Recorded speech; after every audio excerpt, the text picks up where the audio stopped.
What is going on, everybody? King Recon here.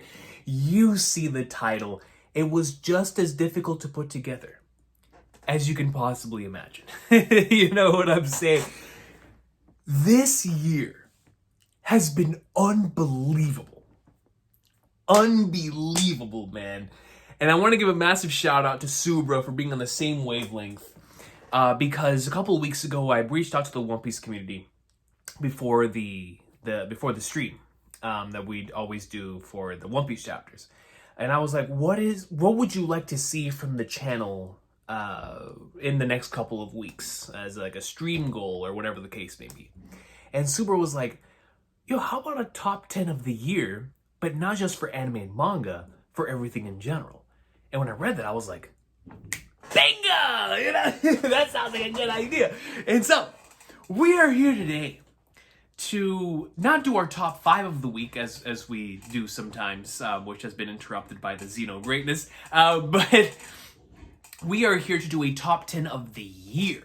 And the way I've decided to construct this list is by categorizing every single choice that I've made with every single position that is on the list, right? So if something's number 5, for example, it can be under the category of like a manga continuation or a manga conclusion or something like that, right?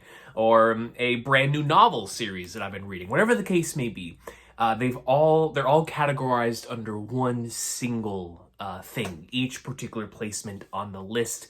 But I do have some ties, because you know it's the King Recon channel, the King _Recon channel, mind you, and you know how we do with our ties, man. And so we've got a lot to get to today, a lot of greatness to talk about. But before we get into the actual list, I do want to mention just one honorable mention before we get started, and that is a movie that I watched for the first time this year, and that is Godzilla -1 as like a number 11, if I had a number 11, as like a really cool movie experience that I was finally able to go through. And I think it was mainly due to there's circumstances surrounding the initial experience as well, but I just really enjoyed my time with Godzilla -1, and so shout out to that movie because it was a great experience that was like perfect for what was happening at the time, which was me outside waiting for my brother to finish his exam, and it was like a perfect way to pass like 2.5 hours. And so shout out to Godzilla -1 for being absolute greatness. Now let's get into the top 10. Oh man, dude, once again, this is a tough list, bro. This is a tough list. And let me tell you, technically this is going to be a top 11 because I actually do have One Piece included on this list. I just don't have it as like an actual number. Y'all know I don't normally include One Piece on these lists because I want to talk about stuff I don't normally get a chance to talk about. But because it is a top 10 of the year, I was like, I gotta have flipping One Piece on the list, man. You know what I'm saying? And so later on, when it's time to talk about the series, I will talk about where it would have placed, and then I'll talk about what it is that I've loved about the series this year when we get to it. It's going to have a 0.5 by it, so if you want to spoil yourself, you can look at where the numbers are, and you'll see where the 0.5 is on where the series would place amongst all of these. But it's just something I got to do, man. You know, and so I know it's not something that we normally have in regards to the top 5 of the weeks that we do, because that's to talk about other stuff, right? But this is the top 10 of the year, man, and I gotta talk about my favorite. And so let's start this list off with my number 10. Now my number 10 is going to be looking at things from the broad scope of comics this year, in particular webtoons and Marvel comics. It's going to be a tie. It's 2 series, both brand new experiences. The first series I want to talk about here, or run, I should say, is Hickman's Marvel run, which ran from like 2009 until like 2016 or something like that. I'm still not done with it. But man, oh man, this year I've been on a massive Marvel kick. I've been talking about it throughout a bunch of different One Piece live streams and top 5s of the week this year. But because I got really into Marvel Rivals earlier this year, it got me locked into comics again. And for those of y'all who remember, in here I had so many comics, man. I mean, even just right here, you know, as far as DC is concerned, I've been collecting these for ages, man. I mean, so many, right? So many. So many. So it's a part of the DNA. You know what I'm saying? It's part of the DNA, not just of myself, but of the channel as well. Right? It's something that so many of my fond memories of discussing stuff on this channel, especially with other series or with other individuals, is discussing whether it be Marvel or DC or even stuff like independent comics or Image comics, whatever the case may be, right? Those are always a fun time, but this year in particular, when I discovered Marvel Unlimited, and with my obsession with Marvel Rivals at like its absolute peak, I experienced so much great stuff, man. I'm talking about from Fantastic Four comics to exploring some other stuff I haven't even seen before, to a bunch of X-Men comics. It was just a great year. But I think my favorite that I've experienced so far this year, because obviously the year is not done, and it very well could change, and I haven't even finished this one, but Hickman's Marvel run so far has been so incredible. From a presentation standpoint, it is unbelievable, and I love the way that it flows, man. It's like everything that I wanted from that type of comic book run, and because of the long-term storytelling that it's going for, I just love it. I love it, man. And especially with all the hype going on right now, I can't wait for the Fantastic Four movie. And Doom is my favorite character in all of Marvel, and coming off of the incredible trailer that we got for Marvel Tokon Souls, which is going to be like an Arc System Works Marvel game, Marvel fighting game, a tag fighter. As a massive Marvel vs. Capcom fan, it's just been a great year, man. And it's been feeding the itch that I have for experiencing the Marvel video games, which has always been, from Marvel Ultimate Alliance on the PS2 all the way up until now with like the Spider-Man games, obviously, but also with like Marvel Rivals and things like that. It's an IP that I heavily associate with so many things that I love, and so shout out to Hickman's Marvel run. It's been some good stuff so far. I'm looking forward to finishing it when the time comes, because we'll continue to go through that. You'll see that actually quite a bit. There's a lot of series that I'm going through this year that have just been a blast. Another one that I have not completed. I'm still in the middle of season 2, and this is my webtoon pick for the year. Of course, a brand new experience. If we were talking about a continuation, it would definitely go to another one, and we'll get to that later. But my brand new webtoon experience that I started for the first time this year is a webtoon called Jungle Juice. And from the moment that I started this, it gave me like heavy My Hero and Bleach vibes, heavy shonen battle manga vibes, but specifically those two.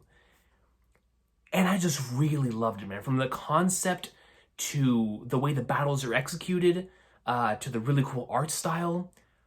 But above all of that, I just really fell in love with the main cast. I talked about this whenever we discussed the series in the top 5 of the week. But I would have loved for Jungle Juice to be made into a video game, just to be able to play as these characters in a party system. Similar to like a Trails from Zero, where you're mainly using like a core cast of 4 characters throughout the course of the journey.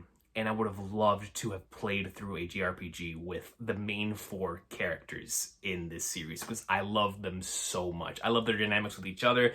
I love how each arc, similar to like how most of the great shonen battle manga, have an arc dedicated to one of those, early party members, as we like to call them, or early characters that get introduced to the overall cast. And then you have another one for another member of the cast, another one for another member of the cast, right? And it's just the way that it was done. I just came out of season 1 feeling so attached to each of the characters. And I have to just give Jungle Juice a massive amount of credit for that, because I'm not going to say that it's rare, because obviously I find myself attached to a lot of characters in many different series. But it's just the way that it did, because sometimes you will come out of it with like obvious favorites, right? But I loved all 4 of the main cast in Jungle Juice as much as each other. Like all 4 of them take the number 1 spot as my favorite character within this series. And so shout out to Jungle Juice, man. Fun journey. Looking forward to continuing it when the time comes, when the itch arises once more to continue down season 2. But man, it consumed me for like a week, and I had so much fun going through it. So shout out to Jungle Juice. My number 10 being Jungle Juice is a brand new webtoon, and Hickman's Marvel Run as my comic book picks for this list. Now coming at number 9, we have brand new anime of the year. You know what I'm saying? My 2025 anime of the year so far. Before I talk about that, I want to talk about my favorite episodes that have come out this year, which is the most recent One Piece episode and Blue Lock's final episode from this year, from season 2. Both incredible experiences. Definitely my 2 favorite episodes that I've watched this year. Along with what I'm about to talk about here. My number 9, my favorite anime that's released in 2025 is To Be Hero X, man. This series is special. The crazy thing is, I just recently came out of experiencing Xenoblade 2, right? Which we'll definitely talk about later. But is something that made me. It reminded me why I love anime as much as I do. And when I finished that game, I went on a crazy binge rush of experiencing multiple different anime that have released this year, that have released and are going to have like season 2s or continuations or whatever the case may be in this upcoming season, right? So like I finally experienced Kaiju number 8, which was an awesome time. A couple of Cuckoos, which was another awesome time, and things like that, right? But To Be Hero X was my favorite of that binge because I just wasn't expecting it. You know, when they first announced it, I thought it looked really cool. It had a really interesting name, and I thought the main character on the poster art was like, man, I wonder what this series is about, just based on that. But when you start watching it, it just caught me so off guard, dude. The way the art style shifts and changes throughout the course of the series is so unbelievably dope, man. It starts off with like an Arcane-esque look. If you've ever watched the Netflix series Arcane, it looks very similar to that most of the time. But when it goes into like a battle sequence or like a backstory, it'll switch it up and turn into like an anime style or a comic book style. Or it just, the way the presentation is handled is so good. It's so good. But then you get the characters on top of it, and I love these characters and the way that it's structured. Because you follow it from one perspective, then you go to another perspective, then you go to another perspective. And man, bro,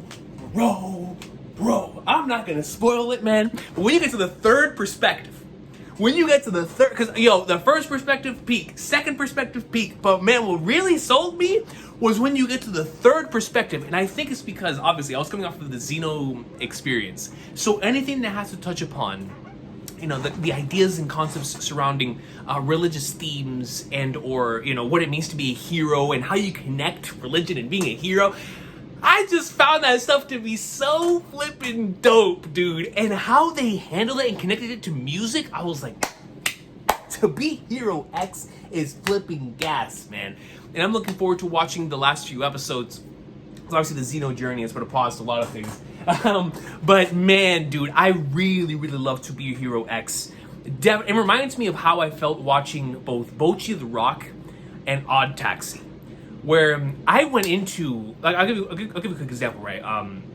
Before I watched like a Frieren or anyone that I know is like on or like a solo leveling, that like my friends are the ones that are like, yo, you gotta watch this. I know you're gonna rock with this, and then they end up being right. I flipping love Frieren, and I love me some solo leveling. But these are ones where you find on your own, and you're like, wow, like I love these, and they speak to me, right? The Bocchi the Rocks, the Odd Taxis, and now this one, To Be Hero X. It just has something, man. It moves me. I rock with it, and I love so many things about it, from its music to its art style. I love its characters, but it just handles so many cool concepts and ideas, and I think its structure is the most fascinating part about it. It's such a cool series. If you have not watched To Be Hero X, I would highly recommend at least giving it a shot, man. Give those first few episodes a shot, and if it's not for you, it's not for you. But if it's for you, like it is for me, this is that gas, man. It is that gas. And shout out to Be Hero X, coming in as my favorite anime of the year so far. Excuse me, but it's not the last time we'll be talking about an anime, right? Because once again, this is a category of just favorite anime that's released this year. Coming in here at number 9. Coming in number 8, under the tagline of a brand new book series read-through. This is probably the book series I've talked about the most this year, and the one that I will continue to talk about the most as we head into the end of the year, and maybe even into next year as well, because I'm taking my time with it, because I value the long series more than any of you can possibly imagine. Y'all know how much I love long stories, and when series are able to execute on long form storytelling to its absolute highest level. And I'm already seeing levels of that with the first 2 books of my number 8, which is the legendary Malazan Book of the Fallen series. Listen, man. With just its first 2 books, with just gardens and dead house gates, I'm locked in, man. I'm locked flipping in. I am so locked in fact, that I can't wait. Everything that I've experienced this year, to some capacity, I've been viewing it through they have been elevated by my experience with this story. It has been so good.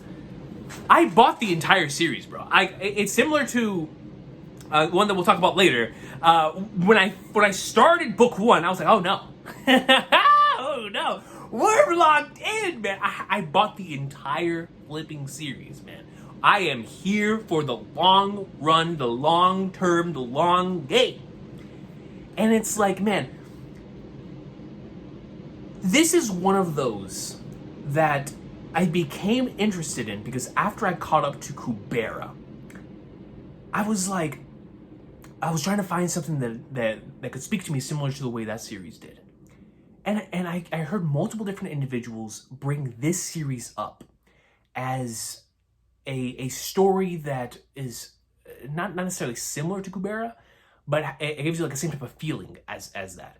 And when I heard the name, I was like, man, because I've been in the book community for so long, I was like, I've heard that book series being brought up for such a long time. I've heard so many interviews from Stephen Erickson, the individual who wrote the series. And then I was talking to my boy Nathan, shout out to Big Nate, earlier this year, and he was talking about how much he loves this series, and it was selling me on it, man. And so I gave it a shot. And I just fell in love with it, man. The first book really stood out to me in regards to the concepts and ideas that truly made me just put the book down and be like, dang, man. You know, like sometimes you'll read something and it's so powerful, you'll just be like, sweet mother of flagnards. I'm honestly a little jealous. You know what I'm saying? Like, man, how did you think of that before I did? It was some really, really cool stuff. And then on top of the characters and the world and just so many different things, I was like, man, this is a really interesting story. And then as you get closer to the end game of book 1, and it's like, man, this is really, really good, and it's ramping up. Then you get to like the final couple of chapters. And for me, when I'm experiencing something long, when you get to the end of the first installment of like a long running series, I'm always, whether it be consciously or subconsciously, I'm looking out for the things that are going to tell me like, yo, these are the promises of greatness to come. And bro, the final couple of chapters in the epilogue of the first book of Malazan Book of the Fallen was like, oh man, this is insane. And what's wild is, it couldn't have possibly prepared me for how good the prologue in the beginning of book 2 was, bro. The prologue. There may not be a more interesting character that I have experienced this year. Well, that's tough. I've seen and read and played through the journeys of many, many different interesting characters. But in terms of concept and how it's handled, Empress Lacine is up there, man. What a fascinating character. Literally every single POV that you go through in the series has been impacted by this one sole individual. But you never, at least so far, have seen it through her POV. And it's just, I love when series do that. It's one of the reasons why 10 Loves of Nishino is one of my all-time favorite books. And why I love Human Echo so much, right? It's like, it's that. And I love it, man. It's so cool. It's so cool. And so, awesome characters, super dope world, crazy powers. And man, the just like I said, man. Sometimes you're going through the pages, you're like, man, the prose is speaking to you. The prose is speaking to you, man. It's either speaking to you here, it's speaking to your heart. But man, some good stuff. So shout out to that series. We'll definitely be talking about this at the end of the year if we do like a top 10 of the year, and maybe even getting into next year as we continue to go through that series. But what a special experience that's been so far. And I'm looking forward to going through it and continuing to get more from it, man. Awesome, awesome stuff. So shout out to Malazan coming in number 8. Number 7, man, this is the reread and rewatch category. If you have been watching my top 5s of the weeks, you know exactly the 2 series I'm talking about. These are the 2 most impactful re-experiences that I've had this year. And I've had quite a few, man.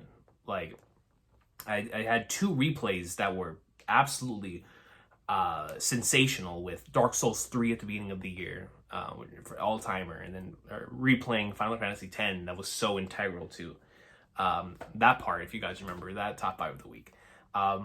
But these 2 really are the ones that stood out to me the most, and that is my rewatch of JoJo's Bizarre Adventure and my reread of the Vagabond manga. Starting off with JoJo first. This year has been so incredibly hype for JoJo. Y'all have no idea how excited I was when both Uzumaki Khan starting JoJo's Bizarre Adventure, who is one of my good brothers. I love rewatching series with him. So he started his watch through of Gintama and his watch through of JoJo like back to back. So I was like, I'm here. And then they announced that one of my all-time favorite stories is finally getting its anime adaptation in Steel Ball Run. And so with those 2 together, I was like, man, my JoJo hype is on a completely different level right now. And I decided to just rewatch JoJo. And there was something about this particular rewatch that just poured into everything else. It poured into absolutely everything else, man. And it was special. It was so special. It made me start so many series. It made me start reading and watching multiple different, whether it be manga, anime, novels, whatever. It inspired me creatively so much.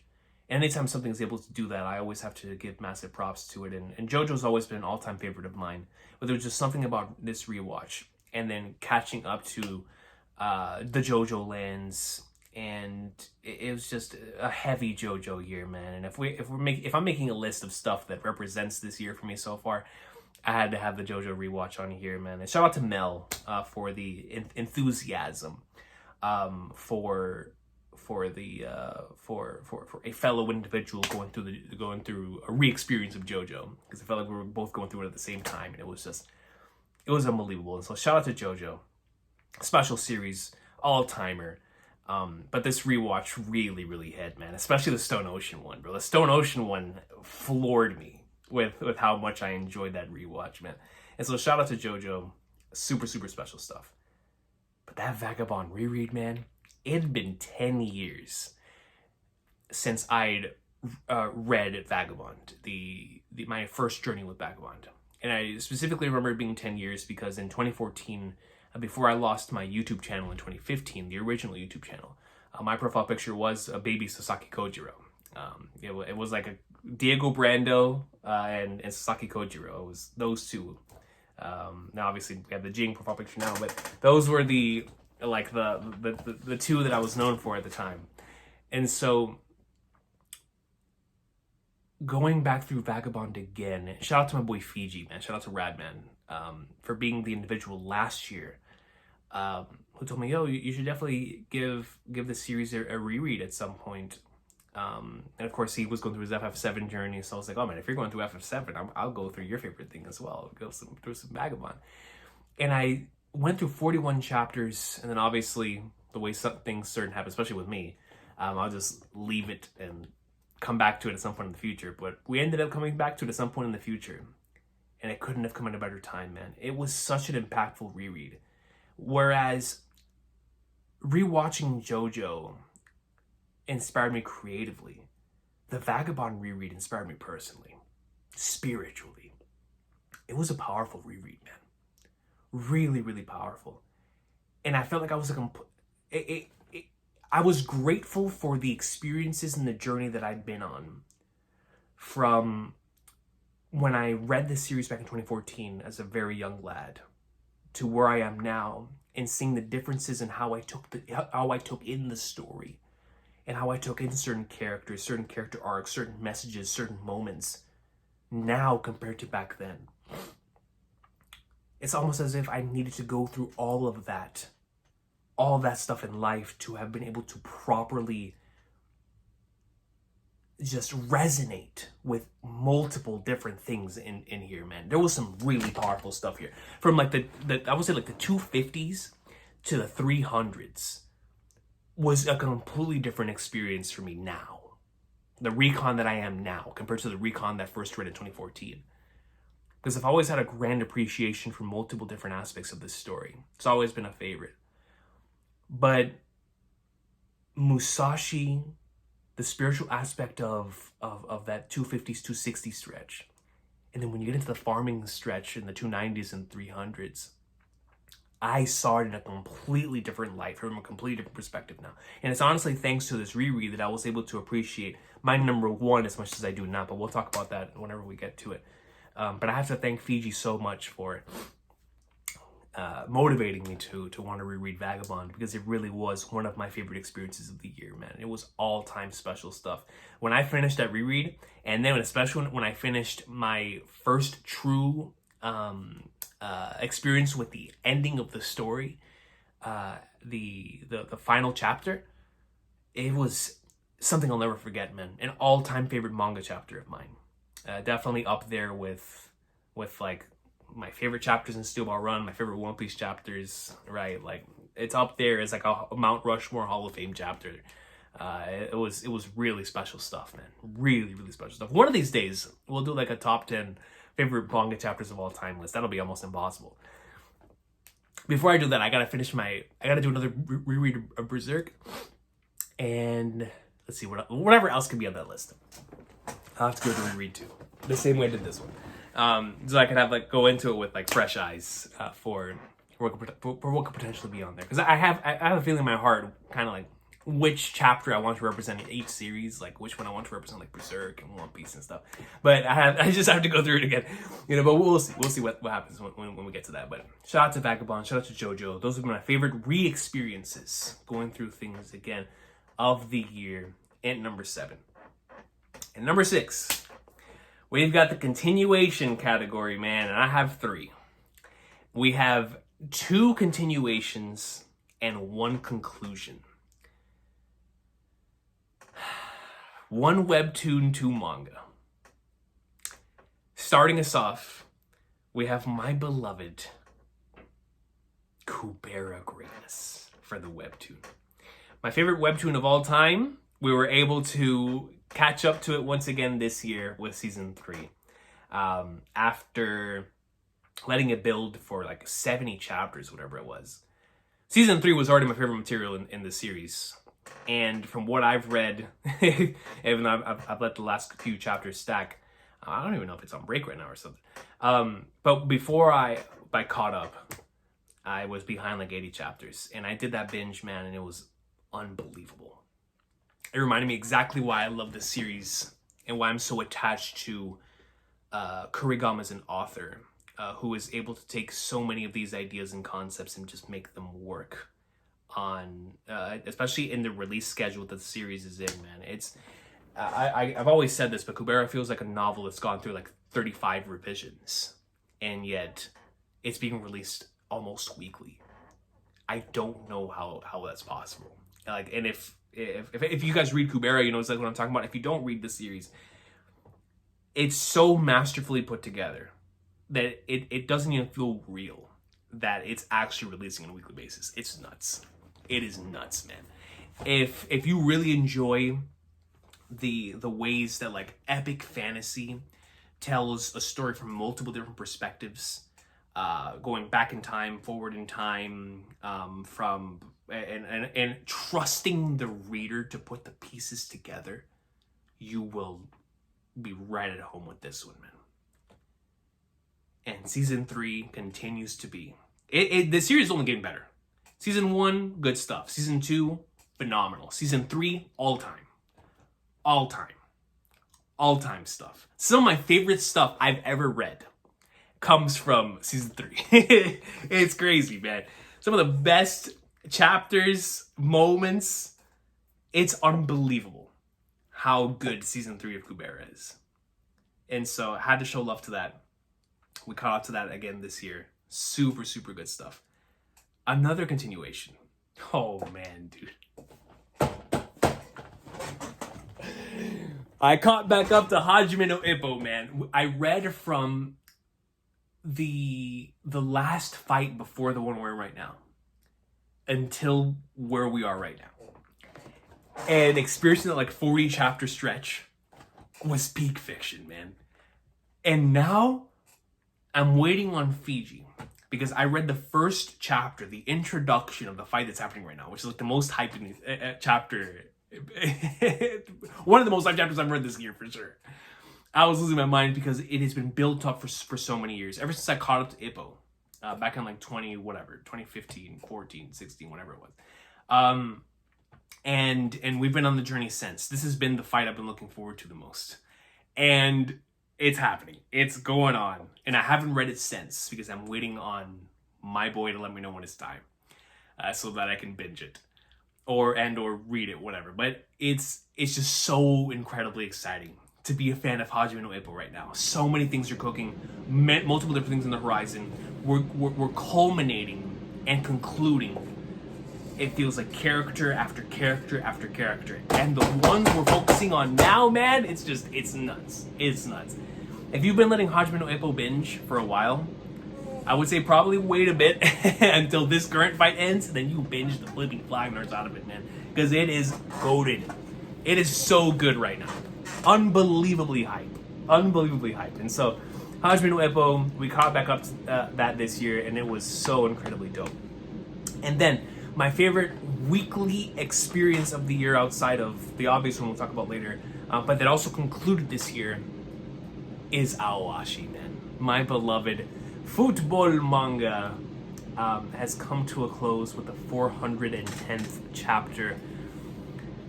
Aowashi's unbelievable.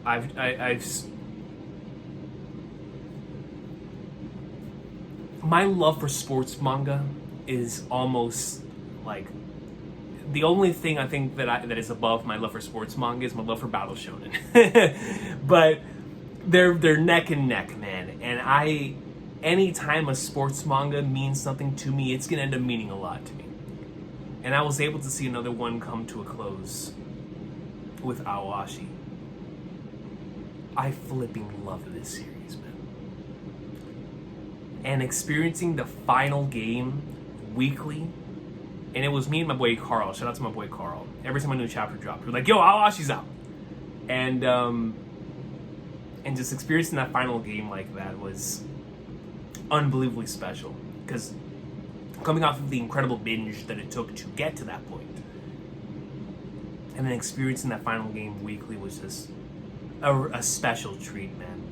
And it concluded in an unbelievable way. And I can't wait for the anime to drop so that we can experience that. But undoubtedly, one of my top 5 favorite chapters that have released this year was chapter 409 of Aoashi, man, which is the second to last chapter that dropped. I love the final chapter, but that second to last chapter meant something to me, man. That just moved me to the highest level. I was like, no, this is beautiful. So shout out to Aoashi, man. So excited, like I said, for the anime to eventually get to this stuff. But the manga is just unreal, man. Unbelievable stuff. And there's so many good moments, so many amazing moments in that final game. It had me on the edge of my seat. I was sweating. Unbelievable cliffhangers. felt like I was actually watching an event that took place over the course of multiple weeks. And that's how a sports manga should handle like stuff of this magnitude. And it just delivered, man. It delivered at the highest level. So shout out to Aoashi. My number 6 being Kubera. S3 continuing, Hajime no Ippo continuing through that, and then obviously the conclusion of Aoashi, man, with the wondrous beauty of those 3 series. Shout out to those, man. But now we're getting into the top 5. This one I concluded. This is new anime I've experienced this year that didn't come out this year. And that, of course, shout out to AJ. Shout out to everyone who over the years was telling me to watch this. Y'all knew me, y'all continue to know me better than I know myself. It has now officially, no question, one day when we do like our top 50 favorite anime of all time, this will be on there. Rakugo, the greatness, the awesome sauce of the Rakugo anime, man. I don't even know where to begin. What an anime! What an amazing series, dude! I was like, okay, let me give this a shot. AJ spoke on it in one of his lists one time, talking about how it's a story about stories. And I told him multiple times, that's what I need injected into my veins. I gave it a shot, man. And that shot turned into like however many episodes it was, back to back to back to back to back. Because I couldn't stop. Once we started, I could not stop, man. This series has one of my favorite flashback arcs of all time. It is right up there with like the Golden Age, with the 20th Century Boys flashback stuff. With when I think about like my favorite flashback content in manga, from like the One Pieces and like I said, the Golden Age, Kojiro flashback, so many things. This is right up there because the flashback in this series is as integral as the stuff that's happening there. It is 2 stories being told: the story of the past, the story of the present, right, in Godfather fashion. And it is unbelievable the way they're able to interweave from the past and the present and then tell a story about the present. I got so attached to the characters in the flashback. If that itself was its own series and it ended at the end of the flashback, it would still be a top favorite anime of mine. By itself, the series could have just been the flashback, and I would have called it one of anime's finest works. But the fact that we got this stuff after the flashback as well is crazy to me. It's crazy to me, man. Unbelievable series. Unbelievable series, man. And I'm telling you, if you rock from a structure standpoint with like Berserk's structure, starting off in the present, going into a flashback for a very long time, and then coming out and seeing how that flashback finds itself in everything that you experience from that point onward, bro, Rakugo is for you, man. It is so unbelievably special, with characters that will forever have a special place in my heart. Like my top 5 favorite characters in this series, all solidified as all-time, and will always have my heart characters. You know what I'm saying? Amazing stuff, all under multiple different things that mean so much to me. The concept and idea of performance, the idea of storytelling, the idea of structure in what it is that you do in both within a predetermined performance and in live performance. As someone who my entire life has been spent as a professional wrestling fan, and as a writer, and now as a YouTuber, as someone who loves stuff like Wano and Final Fantasy IX for how it explores very similar concepts, it was a whole anime about those concepts. About that, about theater, about live performance, and how it affects the human psyche, and how stories. And I was, This is amazing. I love it. I flipping love it, man. And it was an entire anime about the creative process. Do you know how much that means to me? I was there, man. And I look forward to rewatching it because I already know. First watch through, amazing, phenomenal experience. But I know the rewatch is gonna hit even harder. It's gonna hit even harder because that's how it is for these types of series. That's how it was for Blue Period. Shout out to Blue Period. You know, first initial read through of Blue Period, I was moved, man, moved beyond mountains. Second read through of Blue, or first read through of Blue, reread of Blue Period, forget it, forget it, man. I was moved to the point of no return. And so anytime a series is like that, it's always extremely special. But because of Rakugo and coming off of my favorite ongoing manga besides One Piece, which is Akane Banashi, Akane Banashi really opened my eyes to the beauty of how you can explore Rakugo through a manga and how that was possible. How exploring the ups and downs, the ebbs and flows of the creative process through that, except Rakugo does it through like a Weekly Shonen Jump battle manga-esque way, which is, it really speaks to me as someone who really loves battle manga, while also going into the stuff that really speaks to me in regards to making me think and hits the soul, right, with the creative process. But Rakugo made an entire anime on this, man. It was just, I loved every second of it. I loved the characters, I loved the themes, I loved just everything. I loved the music, the performances. Some of those performances hit me, man. Like really, like if I was a member of the audience myself. And just the final, like the conclusion, the episode that covers the conclusion of one of its characters, its central characters, is one of the greatest anime episodes I've ever seen. It is up there as like an all-time great anime episode, man. What a special series. And once again, a massive thank you to everybody who knows me more than I know myself. Because that, without question, is my number 5. Shout out to Rakugo, man. Unbelievable story. Unbelievable story. It's time to get in the top 4, man. Oh, man, dude, listen. Ranking these was tough. Besides number 1. Well, and number 2. 3 and 4 was... 3, 4, 5. These were really tough to rank. Really, really tough. But I think I'm comfortable with where they landed. Because coming in number 4, we got another book series. Let me add a little bit of context before I say what I'm about to say. In the middle of going through my Xeno experience with one of the games, it reminded me a lot of a novel that I had experienced in the past. And I was like, man, this is like the desire in my heart to go back and go through that again is on another level. And then I reached the end of that game.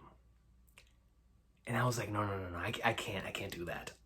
I actually have to go to something else.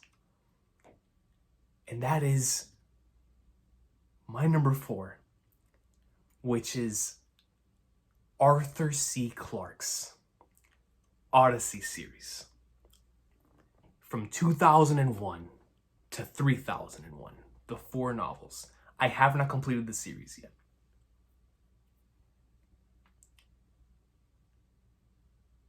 The moment that I finished this, that I finished that game, my mind was like, dude, similar to how whenever I finished Xenogears,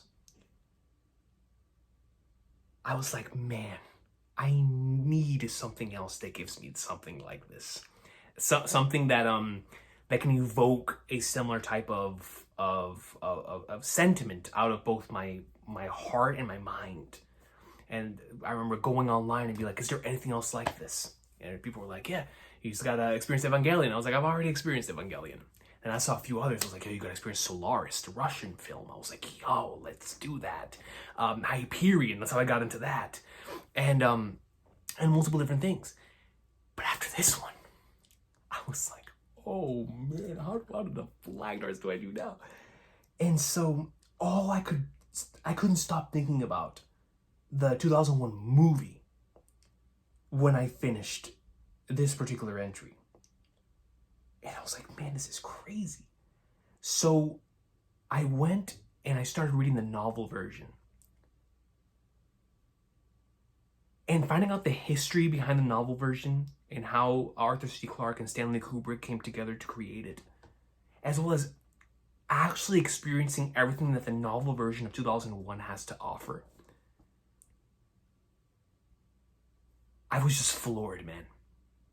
I was creatively and personally floored by how something like this was written in the late 60s.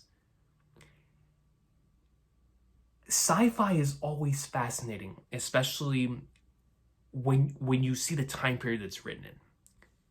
And I think that's why going into it and seeing the history of the writing of the first novel in this series, before I started reading it, added a lot of layers of context. This was right as we were mid-space race. US and Russia, both attempting to see who could make it to the moon first. And the amount of speculation around it, not knowing what's truly out there, but being on the cusp of finding out what's out there, that being on everybody's mind, on TV, on the radio, everything. That was like the central core of so many things, was wanting to see what's out there in space.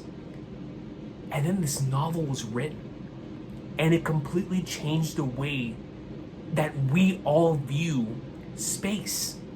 In particular, the movie, because the movie was the one that really captured the imagination of all of us, right? But I just thought the novel version I was just really caught off guard by it. By how incredible the Moonwatcher section was. And then how incredible, in particular, the final 10 to 15 chapters was in its novel form. Because obviously, the movie's going for a very, very different thing. It's going for awe. It's going for thought-provoking, but in a way where you're putting all these pieces together yourself. In the novel, it's giving you the information, but it's almost like as it's giving you the information, I was just as in awe there as I was watching the movie. And so it made me truly appreciate Arthur C. Clarke, because obviously I had gone through childhoods and a few of his other iconic works in the past. And I really should go through those again, because it's been quite some time. And I'm a new person now, with a brand new interest in this type of stuff. But man, I don't know what it was about this one that I was like, I'm just going to go through the whole series this time. And I found out that it was an entire series from 2001, 2010, 2061, and 3001. I'm almost done with 2010, Odyssey 2. Which, by the way, extremely fascinating, because Odyssey... So, 2001, A Space Odyssey was written with the idea of what space could be. Right? This is how Arthur C. Clarke explained it. Like, that is what it could be. This is what could happen. This is the depths of our imagination right now, and what could happen when we were to go out into space. And what actually could be out there. 2010 was written after there were records. I believe it was written in 1983. When he took the records of what actually took place on those expeditions, with actual things that both took place as well as things that were within the realm of logic based on that information, and crafted this book around it. So what you have is a series that was, or a book that was written with imagination and at the cusp of that greatness, at the cusp of finally making it into space, being at the forefront of the mind, it fueling, oh, this is what it could be. Odyssey 2 is showing what it is, while also connecting it to what it could be. So it's like both of them in parallel are just amazing. And it's blowing my mind. With every chapter that I read, it continues to blow my mind further. The novels couldn't be any more different, but they're both really good in their own ways. And, you know, I think almost everyone has their 2001, whatever it is, whether it's 2001 or something completely different. But there is a fascination with the unknown, and I am extremely fascinated by the unknown. And so when Arthur C. Clarke is able to put into prose, specifically the Moonwatcher section, which is some of the most incredible stuff that I could possibly read, and then the end, which matches. If you've watched the movie, you know exactly what I'm talking about. But just imagine that being done so beautifully in prose, and it's just, I'm in awe. I'm in awe of this series. I can't wait to get to 3001 and see how Arthur C. Clarke went from late 1960s version, or what in his mind was all of this stuff, to what it would be in 1997 when he finished with 3001. I want to see what that journey is. I want to see what he believed in late 1960s, 1983, whenever he wrote the third one, which I believe was in the late 80s, and then how he believed at the very end of his journey in 1997. And so it actually has me very interested to check out his final work that he put out in the mid 2000s before he passed away. And so, unbelievable journey that was inspired by going through the Xeno series. So shout out to 2001. Unbelievable how all of this stuff continues to capture the imaginations of its readers and its watchers this late into the game. It's just amazing stuff. Amazing stuff. So shout out to 2001 and its entire Odyssey series. We'll definitely talk about this again when we get to, whenever I finish this series, for sure. Exciting stuff. Now we get into top three. Let's just start off with number three. Number three is under the tag of family. I experience something almost every single year with my brother. And it always ends up being a really special experience. Whether it's a favorite of his, a favorite of mine, or something brand new to both of us, it's always really special. Last year, this was Ace Attorney for us, right? Where Ace Attorney was one of my top 5 favorite experiences of the year because, number one, because it's flipping goated, but number two, because of how special it is to experience that with somebody else. And my number three was the exact same thing. Me and my brother, for the first time ever, for both of us, experienced the legendary, phenomenal, incredible, game-changing video game known as Mother 3, man. I don't know how many of y'all have played Mother 3. But if you have played Mother 3, I'm not going to spoil anything. But just imagine playing through that game as an older brother. Imagine playing through that game that is based so heavily in family with your family.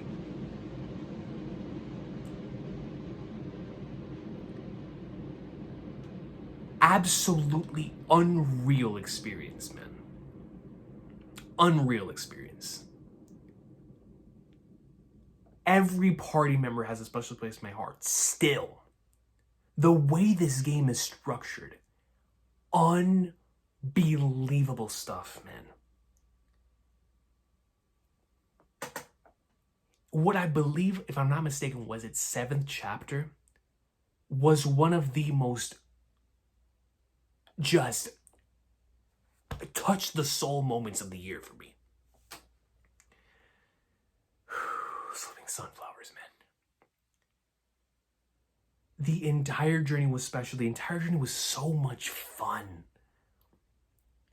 But when we got to the end, and this is going to be a common point with the every entry we talk about from this point forward, besides the point 5. But the ending just left me at a loss of like, what do I do now? Those who stare off into space endings. Of like, man,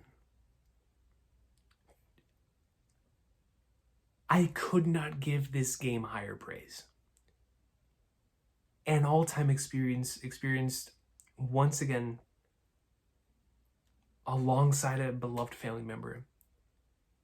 And it was unreal, man. Unreal. Hilarious game. There's also some of the most emotional stuff that I can't believe was in a GBA game from 2006. Shout out to the squad, man. Shout out to the squad. But man, oh man. Bro, that ending, man. You want to talk about all-time endings? Oh, man. Just thinking back to it. Man. Wow. Bro, I had the song that plays during like the final title scroll stuck in my head for weeks. Weeks, man. So you can imagine how it must have felt. Going from that into, well, we're going to talk about later, but number one.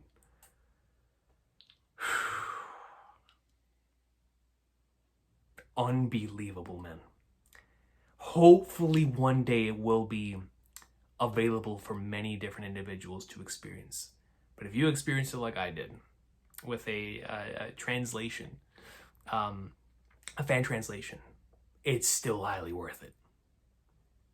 Unreal gaming experience, man. One of my all-time favorites, no doubt. From this point forward, all-time experiences, no question. All time. Look forward to seeing where this ranks in my all-time favorite video games list. But man, it was just so special, bro. Love the characters, love the tone, man. And you know, Earthbound has a really special tone.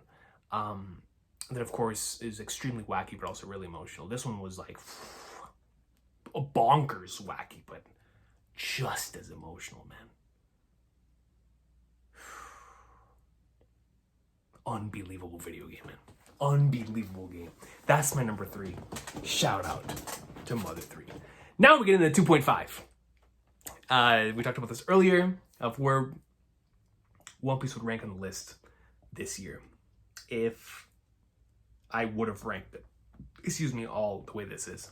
Now I'm heavily biased towards my series, so you know it's going to probably be different for you as it is for everybody, because we all interpret and experience things differently.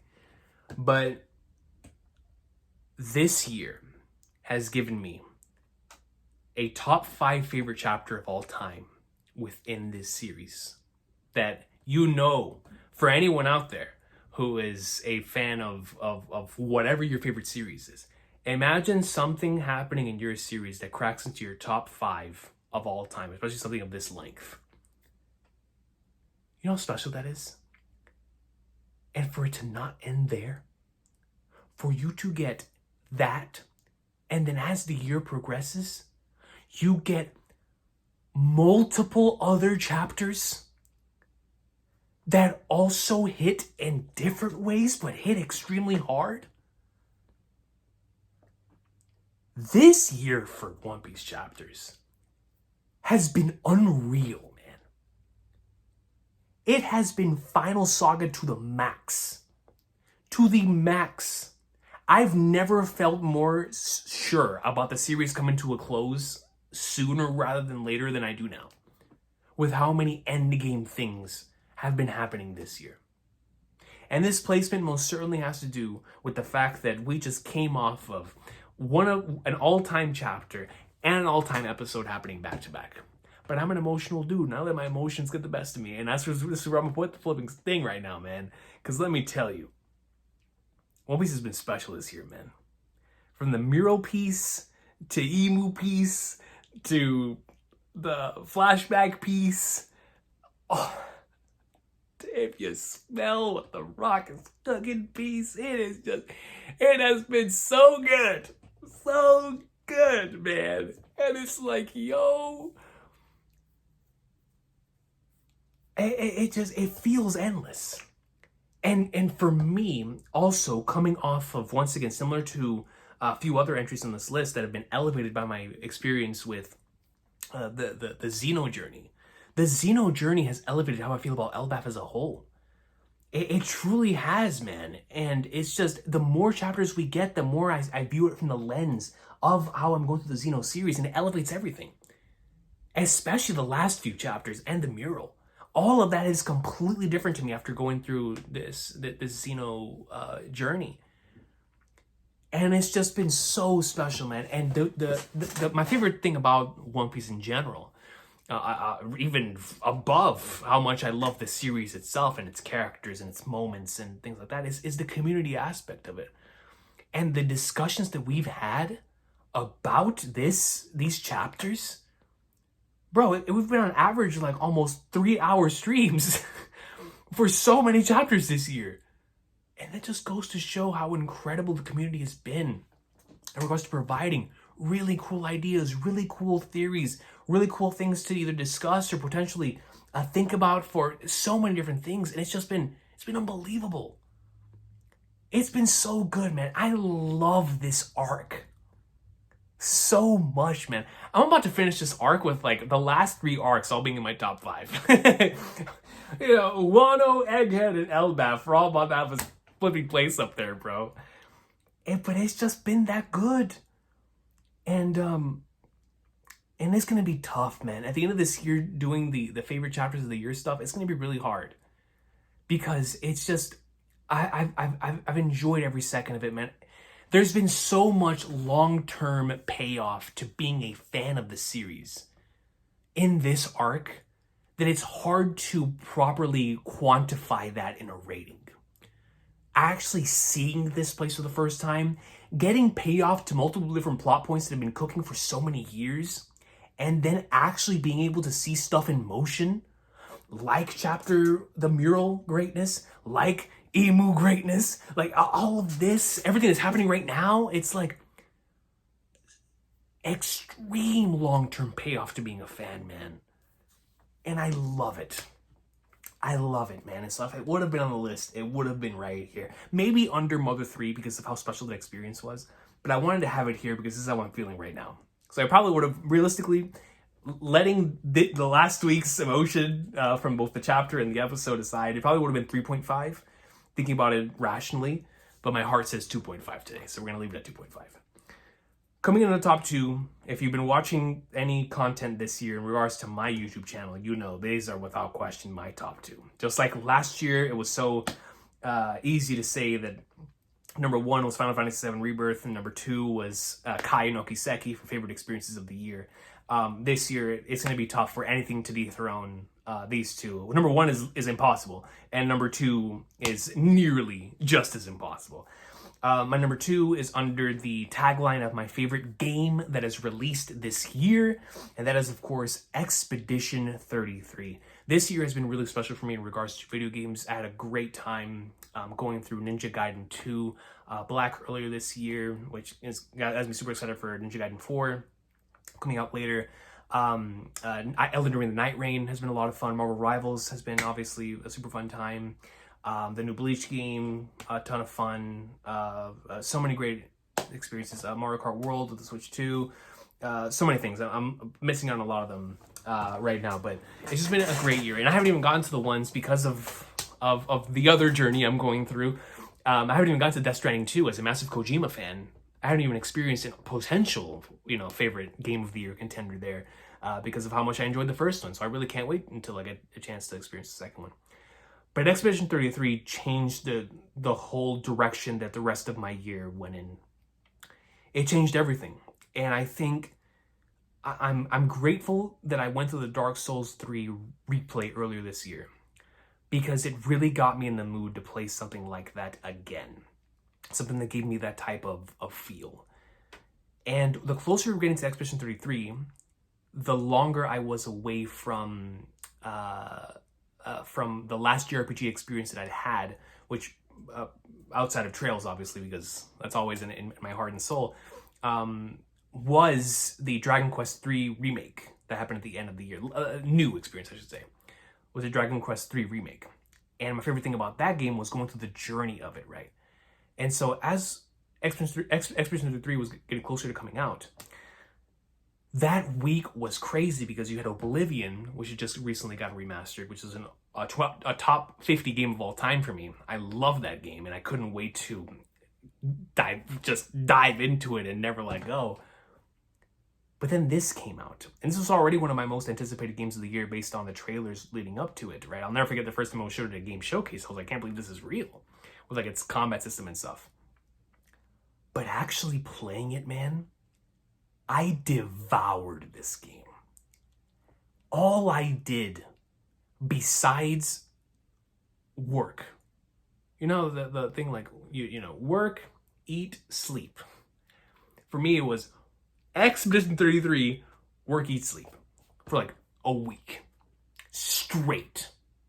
I had the day this game came out and the day after, I had both those days off. And all I did both of those days, from the moment I woke up until I went to sleep, was play Expedition 33. I was so locked in. This is the type of experience I always tell people that one of the reasons why Final Fantasy VII means so much to me, the original game, is because it sort of stood in the middle of what I love about all of my favorite games. It has the storytelling stuff that I love from like Final Fantasy X and Persona 3 and Metal Gear Solid 2 and so many all-time favorite Xenogears, all of that stuff. But it also had the I can't wait to play the game side of things, of like a Mario Galaxy or a Marvel vs. Capcom or a Modern Warfare 2, where I just genuinely love playing the game. I don't need a reason to play it. I don't even care if I get into a story cutscene. I love that being in the world, walking around, hearing the music, getting into combat. All that stuff was what makes that game so special to me. Expedition 33 reminded me exactly of that, because as much as I love this game's story, I could not wait just to be in the world. I loved walking around in it. I loved floating or swimming or being in it, and I adored getting used to the enemy combat patterns. I couldn't wait to get into a new combat situation. I loved it, man. I was constantly switching between party members. Each of the party members were all valuable to me, and I loved using everyone. It was one of those experiences like FF7 Rebirth last year, and Metaphor, where I was just like back and forth, characters. I didn't have like a set party. I was going back and forth, nonstop. Like, I gotta use this party member, this party member. And I just loved the characters, man, and I loved the way they felt in combat, and I loved how going through the journey. Realistically, bro, the game, even if it didn't have the magical story that it has, if it was just the game, I would have left crying, being like, I don't want to say goodbye to these characters, man. I don't, because I just got so attached to them just from playing the game, from being with them in those combat situations, from sweating in those combat scenarios where I had to get the perfect parry every single time, or the perfect dodge, or whatever. And it's a combat system that I just loved so much, man. I was so locked into the combat system. I couldn't wait to get into the combat. But just as much as the combat, I couldn't wait to see the next cutscene in like the campfire with the characters. Couldn't wait to see the next interactions. Couldn't wait to see the next developments in the story. That leads me into the story and the music, man. Music, peak. Characters, peak. The themes, my gosh, man. But that story, bro, Act 1, Act 2, Act 3, separated into the classic 3-disc formula, because this game is structured just like a JRPG and pays so homage to so many of the greats. But man, dude, unbelievable, bro. Act 1 was so special because it's like that first raw of like experience of, man, what in the world is going on in this game. Then start getting closer to the truth with Act 2, get into the meat of so many things that make both the gameplay and the story so incredibly memorable. The stretch at the end of Act 2 is some of my favorite stuff. Like from like, I want to say like 80% mark to the end of Act 3. So 80% mark meaning like the final stretch of Act 2 and the entirety of final part of Act 3. some of my most memorable stuff in gaming, man. It's so special. But that final, because I thought the game was going to end at the end of Act 2. I was so sure. I was so sure, man. So when it didn't, I was shook. Shook! And I was like, bro, this game is unbelievable, man. And then you get to the ending, and similar to what I was talking about Mother 3, and how that ending just left me like, man.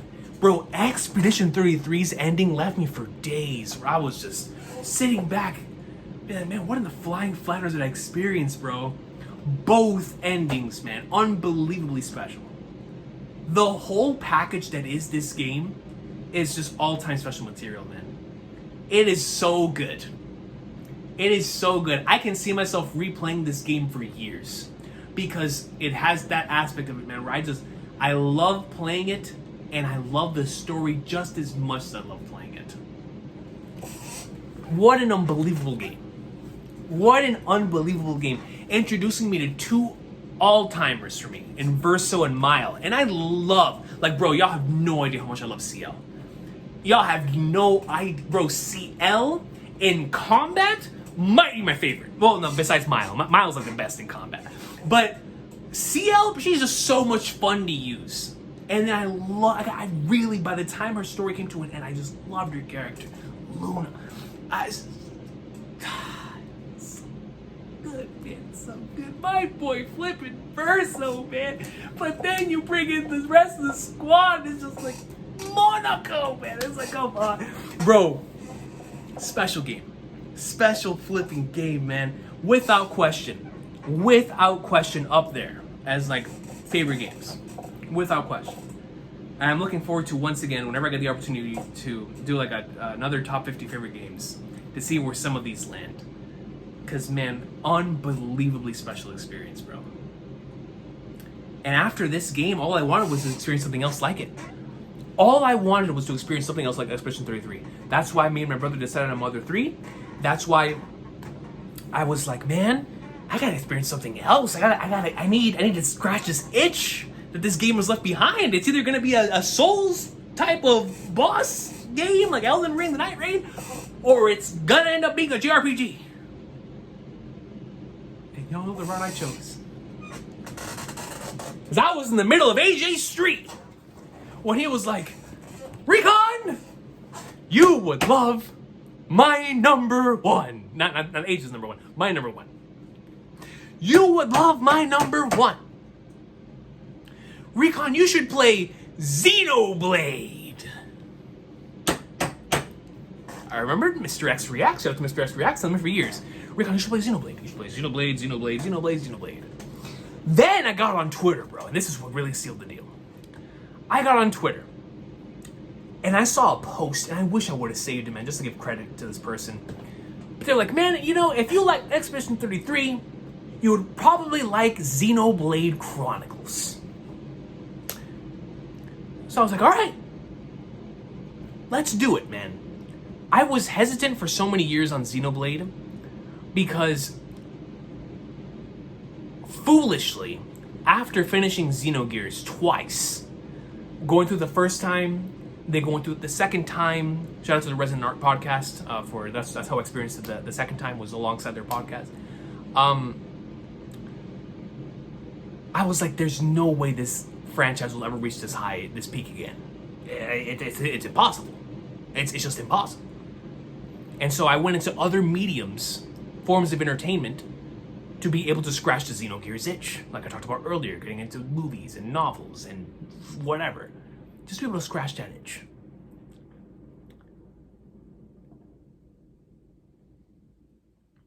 I eventually made the decision, you know what? I'm going to go through the series in chronological order, or in release order. So I went and played Xenosaga 1. Had a fun time with it. Fun time with it. Couldn't wait to continue. As usual, things happen. Saga 2 was left up in chaos. Literally. Who would have known how literal that was in context. But Saga 2 was just left up in limbo. So I let it for quite some time. Let it go. And then I saw that comment and everything came back to me. And I said, you know what? Instead of continuing with Saga 2, let me just try out Xenoblade 1. Just give it a shot. Let's just see how it is. Let's just see, because a long time ago I bought Xenoblade X thinking it was Xenoblade 1, so I've never had a true experience with Xenoblade 1.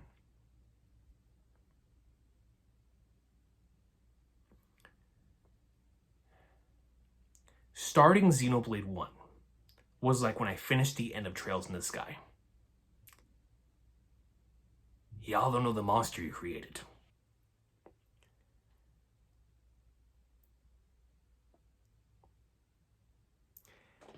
I heard so many times as I shared my Xenoblade experience, I can't believe you haven't played this before. This felt like such a you thing.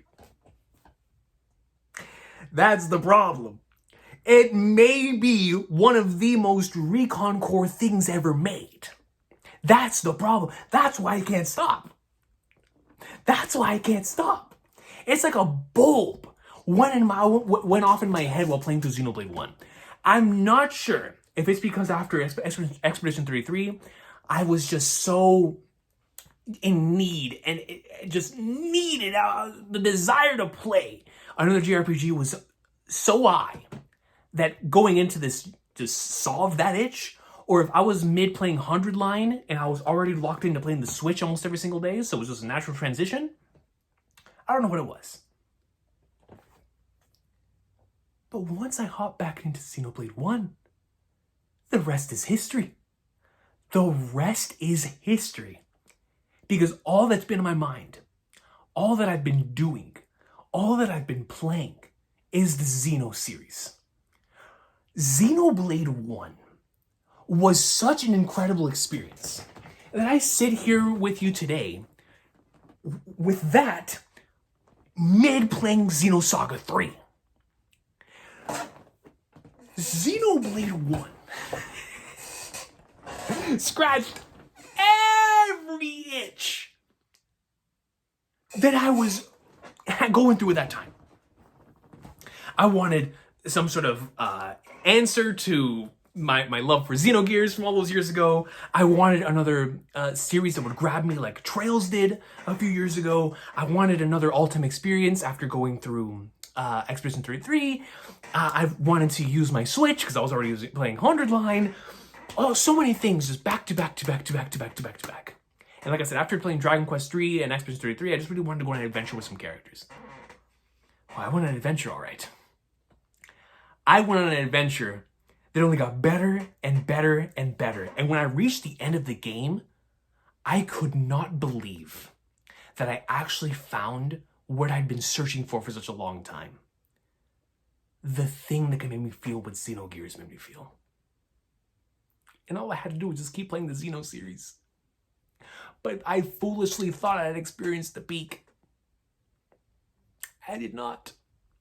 Because I went and I loved Xenoblade 1 just as much as Xenogears. And I had such a great time with Xenoblade 1, man. Special experience. Special experience. But then I got into the next one. And if I had a number one for this year, if we were to split everything I've experienced into their own separate entries, no ties, no series represents everything, this is my number one favorite experience of the year. And it's if it gets topped, whatever that ends up being is going to be challenging everything in my heart. Because this is challenging everything in my heart.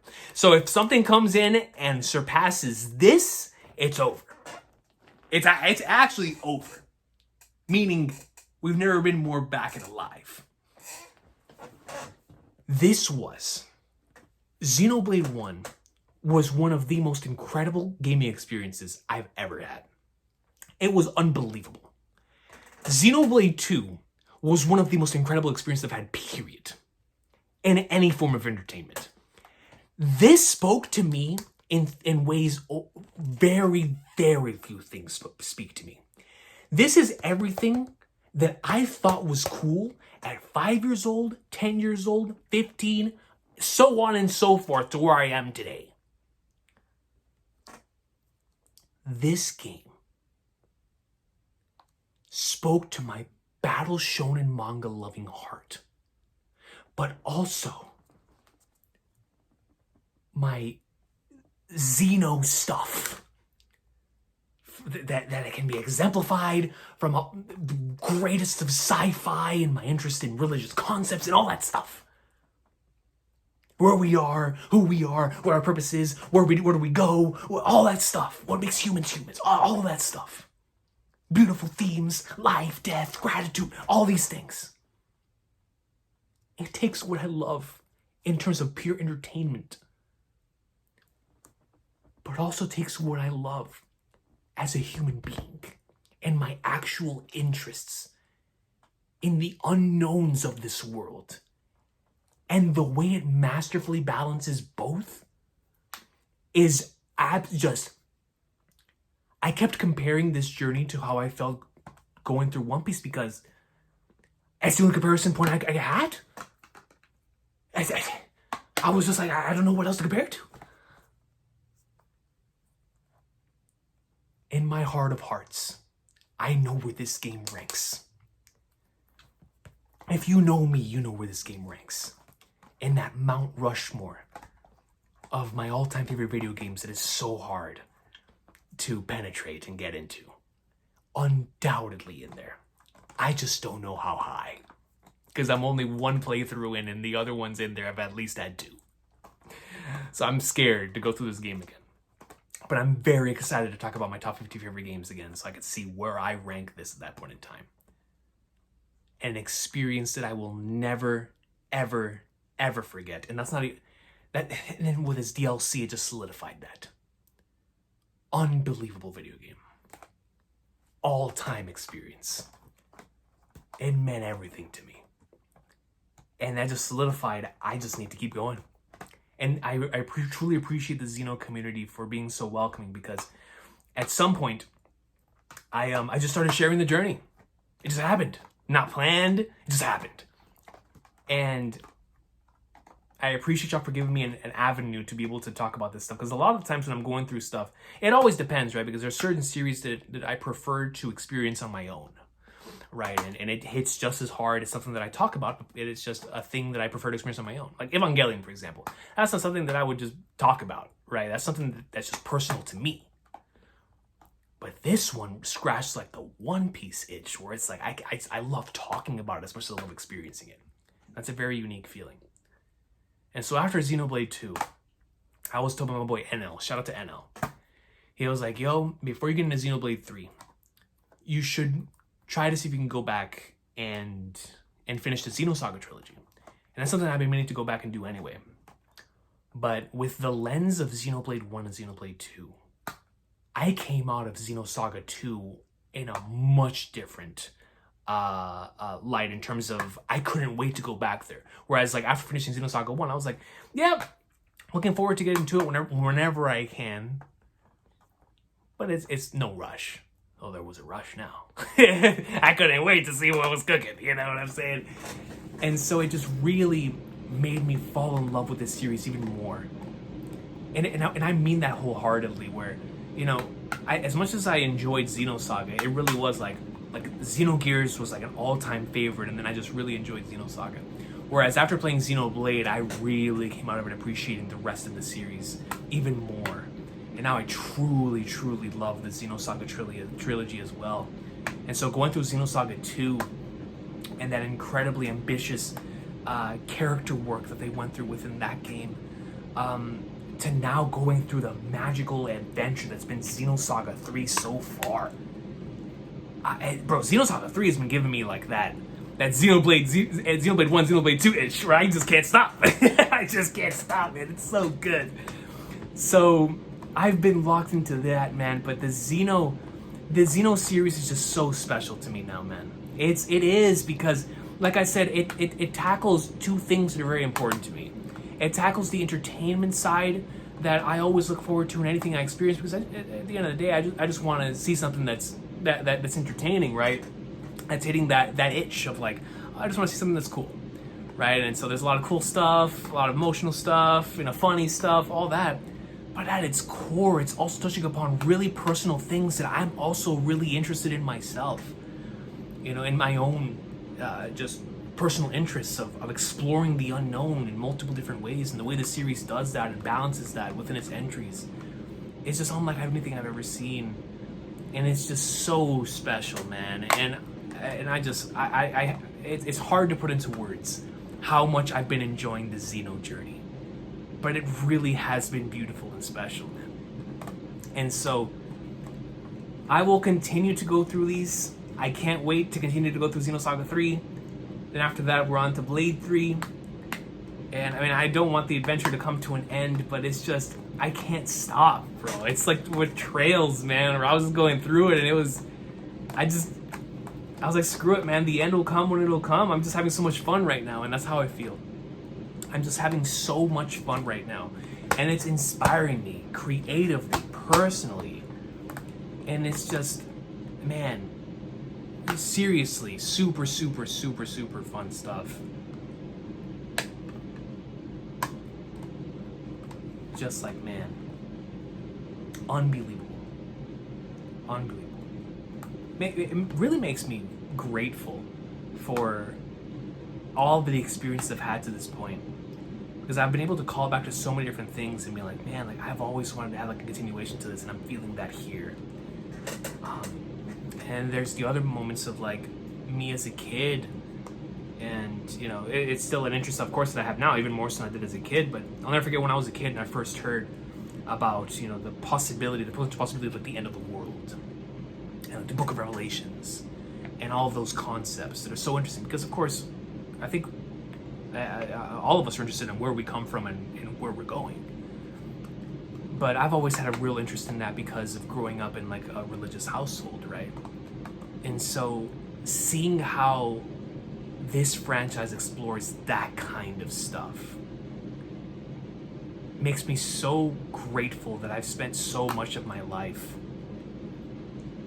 being involved with that, where I can go in it with that type of context, with that type of knowledge in mind.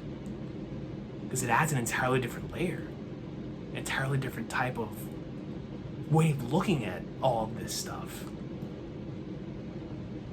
And so I'm just really appreciative of a game that realizes just how interesting some of these concepts can be utilized and things like that. And so I have to give so much love to Monolith Soft, to Tetsuya Takahashi and Soria Saga, and everyone at that team for, after whatever happened with Squaresoft and Xenogears, they decided to take things into their own hands and create something truly, truly special. Because this series is incredible, man. And I love it so much. So shout out to Xenogears, Xenosaga, Xenoblade. Because man, oh man, what an amazing experience has been. And it's not over yet. And it's not over yet, man. I'm looking forward to revisiting this at the end of the year, where we go through our top 10. But I can most certainly tell you right here, right now, it is near impossible for this to be taken off as number 1. It's just been way too special to me, way too personal to me as well. So thank you so much for watching. This was a longer video than I expected it to be, but that's natural here on this channel. And so I will see y'all next time. Thank you so much for watching. Take care. This has been my top 10 favorite experiences of the year. Leave me yours in the comment section down below. Excuse me, if you would like to leave your favorite experiences of the year. And I look forward to seeing those as well. But until next time, y'all have a good one. Take care. What a year, man. What a year.